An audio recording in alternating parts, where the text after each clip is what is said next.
Hello friends, welcome back to Media Talks. நான் உங்கள் Monica. நம்மளோட எல்பி வந்து பார்த்தீங்கன்னா முதல் முறையாக ஒரு புது அவதாரம் எடுத்திருக்காங்க. நிறைய பேர் பார்த்துருப்பீங்க. சூப்பர் சிங்கர் ஷோவில் நம்ம மாக்காப்பாவோட சேர்ந்து நம்ம லக்ஷ்மி பிரியா ஹோஸ்ட் பண்ண போகிறாங்க. ஸோ பிரியங்கா ஒரு மேரேஜ்னால வந்து பார்த்தீங்கன்னா அவங்க ஷூட்டுக்கு வரல போல். ஸோ அதனால வந்து பிரியங்காவுக்கு பதிலாக நம்ம எல்பி ஹோஸ்ட் பண்ணுறாங்க. ஃபர்ஸ்ட் டைம் அதுவும் அவங்க ஹோஸ்ட் பண்ணுறதை நம்ம பார்க்க போகிறோம்.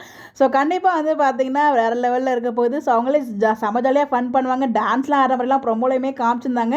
நானுமே செகண்ட் ப்ரோமோ வெயிட் பண்ணிட்டு இருந்தேன். பட் ரிலீஸ் பண்ணல, ஃபஸ்ட் ப்ரோமோ மட்டும் தான் பார்த்தேன். ரொம்பவே சூப்பராக இருந்துச்சு. ஸோ கண்டிப்பாக எல்பி ஃபேன்ஸ்க்கு இது ஹாப்பியான அப்டேட்டாக இருக்கும். கண்டிப்பாக இது ரொம்ப மிகவும் ஹாப்பியாக இருக்குது. எனக்கே அவ்வளோ ஹாப்பியாக இருக்குது. இந்த வாரம் மாக்காப்பான் எல்பியோட ஒரு சூப்பரான காம்பினேஷனில் சூப்பர் சிங்கர் ஷோ பார்க்க போகிறோம். ஸோ நான் ரொம்ப வெயிட் பண்ணிட்டு இருக்கேன். எல்லாம் வெயிட் பண்ணிட்டு இருக்கீங்கன்னு சொல்லி மறக்காமல் கமெண்ட்டில் ஷேர் பண்ணுங்கள். ப்ரோமோ நீங்கள் பார்த்தீங்களா? நம்ம எல்பியோட ப்ரோமோ எப்படி இருந்துச்சு? ஸோ யாரெல்லாம் வெயிட் பண்ணிட்டு இருக்கீங்க அப்படிங்கிறத மறக்காமல் கமெண்ட்டில் சொல்லுங்கள். இந்த மாதிரி அப்டேட் தெரிஞ்சுக்க நம்மளோட சேனலை ஃபாலோ பண்ணிக்கோங்க. ஸோ எபிசோட்ஸ்லாம் ஒரு பக்கம் பயங்கரமாக போனாலும் இந்த மாதிரி ஆஃப் ஸ்க்ரீன் அப்டேட்ஸ், ஒரு புது விதமான ரோல் அதெல்லாம் பார்க்கும்போது ரொம்பவே ஹாப்பியாக இருக்குது. இந்த மாதிரி அப்டேட் தெரிஞ்சுக்க நம்மளோட சேனலை ஃபாலோ பண்ணிக்கோங்க.